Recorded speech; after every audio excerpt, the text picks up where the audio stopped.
ada bekas tapak kaki ulama yang bertasbih, bertahmid, bertakbir, ada bekas tapak kaki orang-orang soleh yang dulu di sini menuntut ilmu, sholat berjamaah, dan mereka berdoa kepada Allah Subhanahu wa Ta'ala. Terwujudnya di zaman kita, bukan di zaman bapak kita. Ratusan tahun yang lalu, akhirnya di zaman kita sekarang terwujud, masjid akan tegak berdiri insyaallah. Bismillahirrahmanirrahim.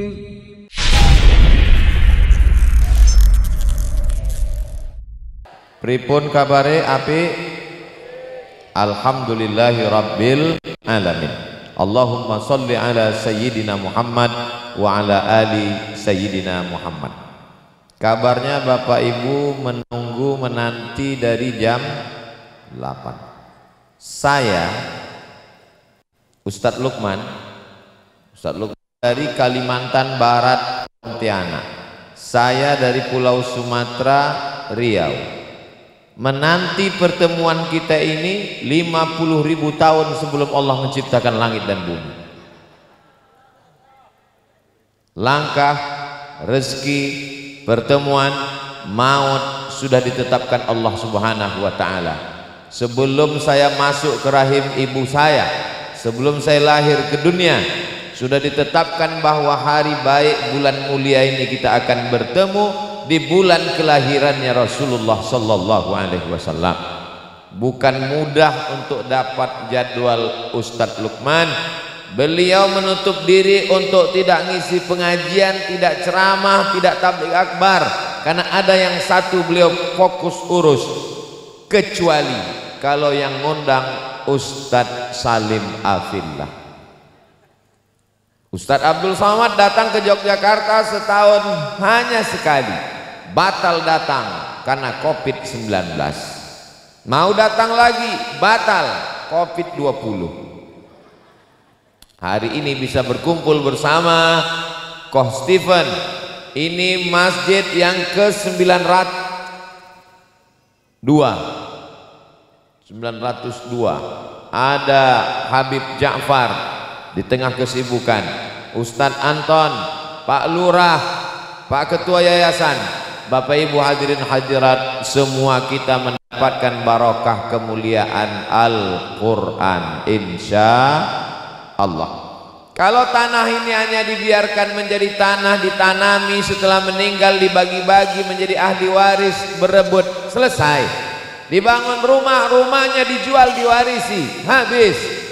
Tapi ternyata rupanya sejarah berulang. Ada bekas tapak kaki ulama yang bertasbih, bertahmid, bertakbir. Ada bekas tapak kaki orang-orang soleh yang dulu di sini menuntut ilmu, sholat berjamaah, dan mereka berdoa kepada Allah Subhanahu wa Ta'ala. Terwujudnya di zaman kita, bukan di zaman bapak kita. Ratusan tahun yang lalu, akhirnya di zaman kita sekarang terwujud, masjid akan tegak berdiri insyaallah. Selama ini saya kalau diminta meletakkan batu pertama pembangunan masjid enggak mau, meresmikan mau. Lalu kenapa hari ini Ustadz mau? Saya terjebak, enggak ada acara ini dalam jadwal. Saya kata Ustadz Salim mau dibawa ke pesantren Merapi Merbabu. Ini jadwal terakhir, dibelokkan sebentar, yang turun Ustadz Somad aja. Ternyata Ustadz Salim dan Ustadz Lukman tetap mendampingi, padahal mereka amat sangat lelah. Tadi waktu naik mobil bacaannya bukan subhanalladzi sakhkhara lana hadza, bukan bismillahi majreha, bismika Allahumma ahya wa amut. Saya lihat ke belakang mereka memang udah wa'amud. Ternyata mereka tetap turun. Kenapa? Karena mereka ingin mendapatkan barokah Al-Quran. Semua yang hadir di sini, walaupun dia mati meninggal dunia, tapi amalnya tetap mengalir. Di zaman Pak Lurah ini tegak berdiri. Di zaman Pak Ketua Yayasan ini tegak berdiri. Di zaman Ananda Qari membaca Quran, Masya Allah, tabarakallah, suaranya, keringatnya. Di zaman ibu ini berdiri, namanya Indonesia Quran Center. Ini akan benteng Islam, ini menjadi mercusuar penerang di tengah kegelapan dunia. Di sini akan lahir para penghafal Quran, dari sini akan lahir para pemimpin-pemimpin, gubernur, wali kota, presiden, pemimpin masa depan. Generasi Qurani lahir dari sini insyaallah. Kalau Abdul Somad mati, anak-anak yang mengaji di sini pagi, petang, siang dan malam, mereka akan mendoakan.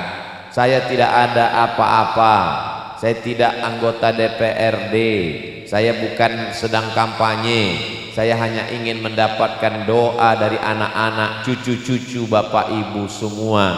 Mudah-mudahan kita mendapatkan kemuliaan rahmat Allah melalui Al-Quran.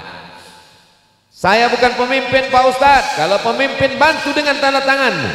Saya bukan orang kaya Pak Ustadz, kalau kau kaya bantu dengan hartamu. Ini desa luar biasa. Ada orang yang bukan pemimpin, dia bukan orang kaya, tapi dengan tenaganya 1 bulan 15 hari dia bagi untuk bekerja, 15 hari dia bagi untuk berwakaf. Inilah manusia yang luar biasa.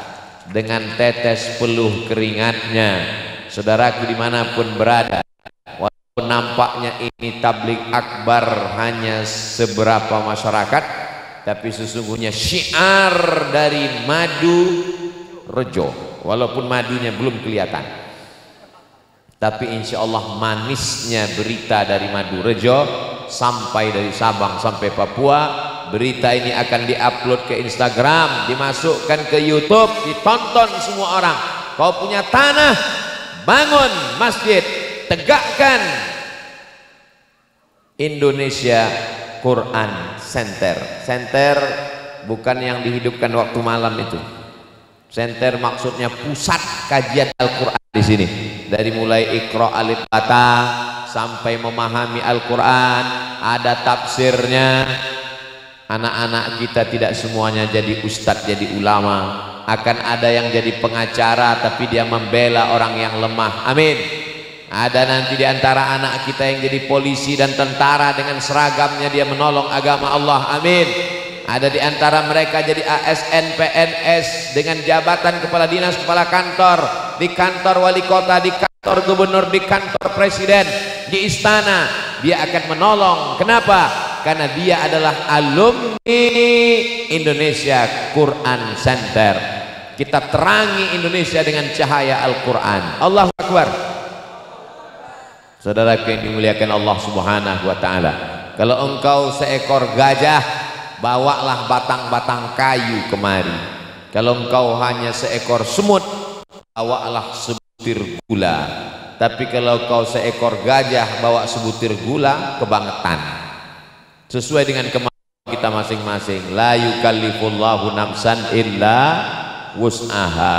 Ibu-ibu, bapak-bapak yang sudah lanjut usia, mau ikut gotong royong nggak bisa, mau bantu dengan kuasa nggak ada, mau dengan harta pas-pasan saja, jangan putus asa. Kau masih punya senjata doa di tengah malam, tahajud malam, akan supaya lingkungan kita, sehingga Madu Rejo ini menjadi tempat bentengnya para penghafal Quran. Selamat lingkungan ini dari narkoba, dari zina, dari pelakor, dari ganja, dari perbuatan maksiat dan dosa. Negeri ini menjadi baldatun thayyibatun wa rabbun ghafur. Abdul Somad sudah menyampaikan, saya melanjutkan perjalanan menuju pesantren Merapi Merbabu. Besok akan pulang ke Bali. Rencana tahun depan datang lagi, mungkin akan kemari lagi meresmikan sholat berjamaah bersama. Amin. Tapi nggak janji. Mungkin akan datang lagi sambil menikmati melihat anak-anak membaca Quran. Amin. Keinginan kadang ada yang lebih cepat. Yang lebih cepat dari keinginan adalah kematian. Andai saya mati malam ini, maka saya sudah berbuat. Andai saya hidup besok pagi, mudah-mudahan jadi tambahan amal soleh. Ada yang amin mati atau gimana nih? Ada yang yakin hidup besok pagi? angkat tangan. Ternyata semuanya putus asa. Ada satu angkat tangan, dia angkat tangan yakin. Makanya Nabi mengajarkan doa, Allahumma ja'alil hayata ziyadatan lana fi kulli khair. Kalau kau tambahkan umur kami besok pagi, jadikan sebagai tambahan amal soleh. Wa ja'alil mauta rahatan lana min kulli syarr. Kalau kau takdirkan kami mesti mati, jadikan kematian ini sebagai tambahan amal soleh. Saudaraku dimanapun berada dari Sabang sampai Papua, mari kita support pembangunan masjid, tempat belajar Quran, benteng dakwah Islam, Ahlussunnah wal Jamaah. Kau tidak perlu datang kemari, cukup transferkan melalui rekening Bank Syariah Indonesia 7733777757 sebelum malaikat maut datang. Saudaraku yang dimuliakan Allah Subhanahu wa taala, harta yang banyak tinggal, emas yang banyak, cincin, subang, anting, gelang, rantai tinggal, rumah yang besar tinggal, mobil yang mewah tinggal, yang dibawa hanya sehelai, dua helai, tiga helai kain. Semua akan masuk ke dalam lubang tanah, dimakan cacing tanah, enggak cacing pita. Apa yang akan kita bawa bekal menghadap Allah? Nih masjid, ini rumah tempat belajar Al-Quran. Ya Allah, turunkanlah rahmat dan ridhamu, panjangkan umur Pak Lurah, panjangkan umur para asatis guru-guru kami, sehatkan bapak-bapak tukang kami ya Allah, jadikan anak kami anak-anak yang soleh dan solehah, sehingga ketika nanti kami menghadapmu, ada yang membacakan kami Al-Fatihah, ada yang mengirimkan kami doa di tengah malam, Rabbi firli wali walidayya warhamhuma kama rabbayani shaghira. Ketika matahari belum terbit, ada yang mengumandangkan Allahu Akbar, Allahu Akbar. Dan yang mengumandangkan azan itu adalah anak-anak kita insyaallah. Amin ya rabbal alamin. Itu yang dapat saya sampaikan pada kesempatan yang baik dan mulia ini. Yang baik-baik datang dari Allah, amin. Yang tak baik dari hamba Allah yang dhaif, saya kembalikan kepada host moderator yang luar biasa dari kemarin menemani kita sampai ke surga Jannatul Firdaus. Di surga nanti pun beliau tetap menjadi pembawa acara kita insyaallah, bersama para bidadari. Masya Allah.